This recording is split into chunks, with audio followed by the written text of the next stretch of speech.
శ్రీమద్భాగవతంలోని 199వ పద్యం. యాదవులందు పాండుసుతులందు నదీశ్వర నాకు మోహవిచ్ఛేదము సేయుమయ్యా ఘనసింధు చేరడి గంగభంగి నీ పాద సరోజ చింతనముపై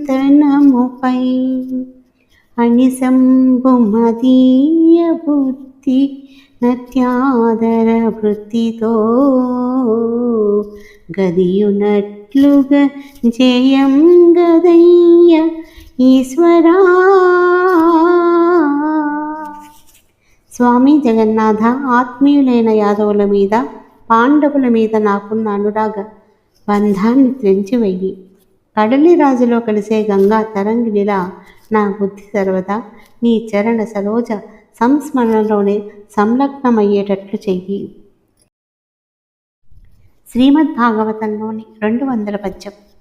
శ్రీకృష్ణ యదుభూషణ నరసఖా శృంగార రత్నాకర లోకద్రోహి నరేంద్ర వంశదహన లోకేశ్వర దేవతానీక బ్రాహ్మణ గోగణాతిహరణ నిర్వాణ సంధాయక నీకున్నొక్కెద దృంపవే భవలతల్ నిత్యానుకంపానిధి.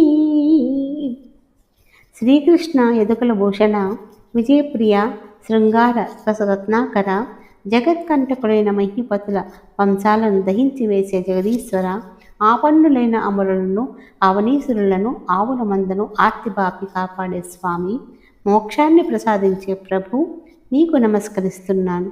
పరిపూర్ణ కరుణా పయోనిధివై భవబంధాలను ఖండించు. శ్రీమద్భాగవతంలోని 201వ పద్యం. ఇది వచన భాగంగా ఉంది.